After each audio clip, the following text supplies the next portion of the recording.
Misteri pesugihan di Tanah Jawa, antara mitos dan realita.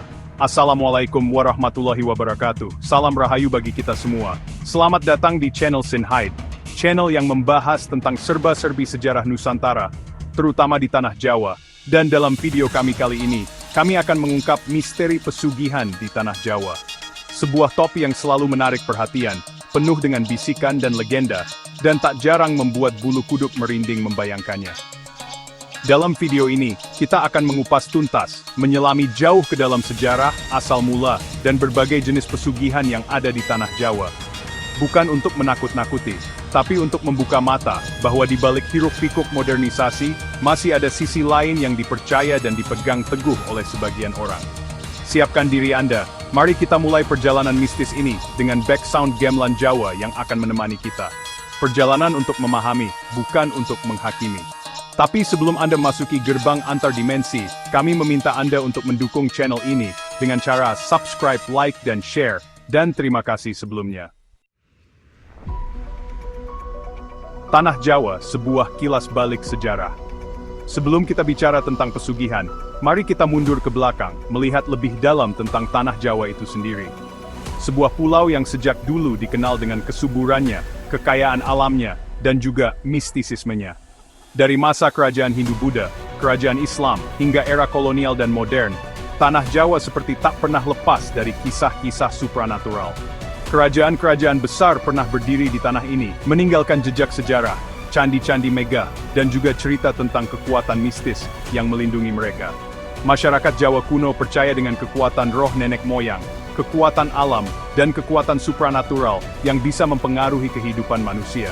Kepercayaan ini turun-temurun, berakar kuat, bahkan hingga kini, di tengah gempuran modernisasi.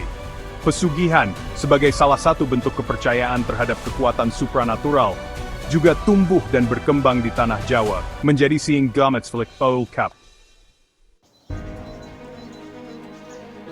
Lahirnya sebuah misteri, asal mula pesugihan di Tanah Jawa. Kapan tepatnya pesugihan muncul di Tanah Jawa? Sulit untuk dipastikan. Seperti mitos dan legenda lainnya, cerita tentang pesugihan diturunkan dari generasi ke generasi, bercampur dengan bumbu cerita rakyat dan kepercayaan setempat. Namun, beberapa ahli sejarah berpendapat bahwa praktik pesugihan di Tanah Jawa sudah ada sejak masa animisme dan dinamisme, jauh sebelum masuknya agama Hindu, Buddha, dan Islam. Pada masa itu, masyarakat Jawa kuno percaya bahwa mereka bisa meminta bantuan kepada roh-roh untuk mendapatkan apa yang mereka inginkan, termasuk kekayaan. Seiring berjalannya waktu, praktik pesugihan berkembang, beradaptasi dengan masuknya berbagai agama dan budaya. Yang awalnya hanya berupa ritual sederhana, lama-kelamaan menjadi lebih kompleks, melibatkan tumbal, sesaji, dan perjanjian dengan makhluk gaib. Harga yang mahal, ketika iman menjadi taruhan. Pesugihan, seperti yang kita tahu, menawarkan jalan pintas menuju kekayaan. Namun jalan pintas ini tidaklah gratis. Ada harga yang harus dibayar, dan seringkali, harganya sangat mahal iman. Banyak orang yang tergiur dengan iming-iming kekayaan instan, tanpa harus bersusah payah. Mereka rela mengorbankan apapun, termasuk meninggalkan keyakinan mereka, demi mendapatkan apa yang mereka inginkan. Mereka mengabaikan nilai-nilai moral dan spiritual, terjebak dalam lingkaran setan pesugihan yang menjerat jiwa dan raga. Mereka hidup dalam ketakutan dan kecemasan, dihantui oleh konsekuensi dari perjanjian yang telah mereka buat. Tanah Jawa, dengan sejarahnya yang panjang dan budaya mistisnya yang kental, menjadi tanah subur bagi berkembangnya berbagai jenis pesugihan. Setiap daerah memiliki jenis pesugihan yang khas, dengan ritual dan tumbal yang berbeda-beda. Ada pesugihan yang melibatkan makhluk halus, seperti tuyul, genderuwo, atau babi ngepet. Ada juga yang melibatkan ritual-ritual khusus di tempat-tempat keramat, seperti kuburan, pohon besar, atau gua. Setiap jenis pesugihan memiliki tingkat kesulitan dan risiko yang berbeda-beda. Semakin besar keinginan yang ingin dipenuhi, semakin besar pula risiko yang harus ditanggung. Dari sekian banyak jenis pesugihan di Tanah Jawa, ada beberapa yang sangat populer dan sering menjadi perbincangan, bahkan hingga diangkat ke layar lebar. Pesugihan Nyi Blorong misalnya. yang mengisahkan tentang seorang wanita cantik jelita penunggu kerajaan gaib di pantai selatan, yang bisa memberikan kekayaan dengan imbalan tumbal berupa nyawa manusia. Atau pesugihan kandang bubra, yang melibatkan ritual memelihara hewan ternak, dengan cara yang salah dan menyiksa, dipercaya bisa mendatangkan kekayaan berlimpah dalam waktu singkat. Siapa yang tidak kenal tuyul? Makhluk halus berwujud anak kecil tanpa rambut ini sangat populer di kalangan masyarakat Jawa. Tuyul dipercaya bisa mencuri uang dari rumah orang lain atas perintah majikannya. Banyak cerita beredar tentang orang yang tiba-tiba menjadi kaya raya setelah memelihara tuyul. Mereka menganggap tuyul sebagai investasi yang menguntungkan, tanpa harus bekerja keras. Namun, di balik keuntungan yang dijanjikan, memelihara tuyul juga memiliki risiko yang besar. Selain bertentangan dengan agama, memelihara tuyul juga bisa menimbulkan konflik sosial. Orang yang dituduh memelihara tuyul bisa dikucilkan dan bahkan menjadi korban amukan massa. Chapter 7. Babi ngepet. Ketika hewan menjadi simbol keserakahan. Babi ngepet, sebuah istilah yang tidak asing di telinga masyarakat Jawa. Mitos tentang manusia yang bisa berubah wujud menjadi babi dan mencuri harta benda ini sudah ada sejak zaman dahulu. Biasanya, sosok yang dipercaya menjadi babi ngepet adalah orang yang memiliki nafsu serakah dan ingin kaya dengan cara instan. Mereka rela melakukan apa saja, termasuk melakukan ritual-ritual hitam dan meminta bantuan makhluk gaib. Meskipun banyak yang mempercayai keberadaan babi ngepet, namun hingga saat ini belum ada bukti ilmiah yang membuktikannya. Namun, kepercayaan ini masih tetap lestari dan menjadi bagian dari budaya mistis di tanah Jawa. Chapter 8. Sate Gagak, mencari pesugihan di balik hidangan mistis. Sate gagak, sebuah istilah yang menyeramkan.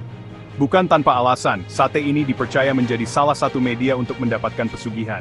Namun, bukan sate biasa yang menggunakan daging gagak asli, melainkan sate yang dibuat dengan ritual khusus dan mantra-mantra tertentu.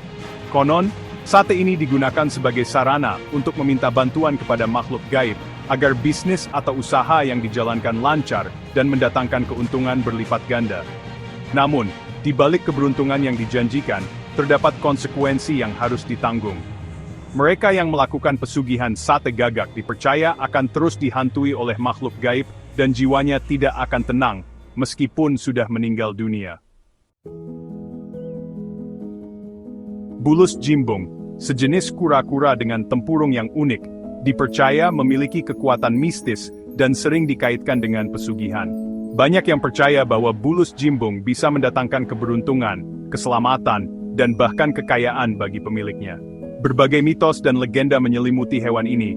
Salah satunya adalah kepercayaan bahwa bulus jimbung adalah jelmaan dari makhluk gaib penunggu sungai atau danau. Meskipun belum ada bukti ilmiah yang membuktikan kebenarannya, namun kepercayaan akan kekuatan mistis bulus jimbung masih tetap ada dan diwariskan secara turun-temurun. Siapa sangka, di balik lezatnya hidangan yang kita nikmati, terkadang terselip cerita mistis yang menyeramkan. Ya, pesugihan ternyata juga menyeruak ke dunia kuliner. Beberapa pedagang makanan dipercaya menggunakan pesugihan untuk menarik pelanggan dan meningkatkan penjualan. Ada yang melakukan ritual khusus saat memasak, menaruh jimat di warung, bahkan ada yang rela melakukan pesugihan dengan tumbal nyawa. Tujuannya satu, agar dagangan mereka laris manis, dan mendatangkan keuntungan berlipat ganda. Namun, di balik keuntungan yang diperoleh, terdapat konsekuensi yang harus ditanggung, baik di dunia maupun di akhirat. Kandang bubra, sebuah istilah yang cukup populer di kalangan masyarakat Jawa. Pesugihan jenis ini dipercaya bisa mendatangkan kekayaan dengan cara yang relatif mudah, yaitu dengan memelihara hewan ternak khusus, seperti kambing atau sapi. Namun, di balik kemudahan yang ditawarkan, terdapat syarat yang harus dipenuhi, yaitu kandang hewan tersebut harus dibiarkan bubrah atau rusak dan tidak terawat. Kondisi kandang yang kotor dan bau dipercaya akan menarik makhluk gaib yang akan membantu meningkatkan keberuntungan pemiliknya. Namun, di balik keuntungan yang dijanjikan, terdapat risiko yang sangat besar. Mereka yang melakukan pesugihan kandang bubrah dipercaya akan terus dihantui oleh makhluk gaib, dan kehidupannya tidak akan tenang. Terima kasih telah menonton video kami tentang pesugihan di Tanah Jawa. Perjalanan kita mengungkap berbagai jenis pesugihan, dari yang melibatkan makhluk halus hingga ritual-ritual khusus, mengingatkan kita bahwa di balik kemajuan zaman, masih ada kepercayaan dan praktik mistis yang hidup di tengah-tengah masyarakat. Penting untuk diingat bahwa video ini dibuat bukan untuk menakut-nakuti atau mendukung praktik pesugihan, melainkan sebagai bentuk edukasi dan ajakan untuk berpikir kritis. Jangan lupa untuk like, share, dan subscribe untuk video menarik lainnya. Sampai jumpa di video berikutnya. Mugio Tansa Pinaringan, Rahayu Sagung Dumadi.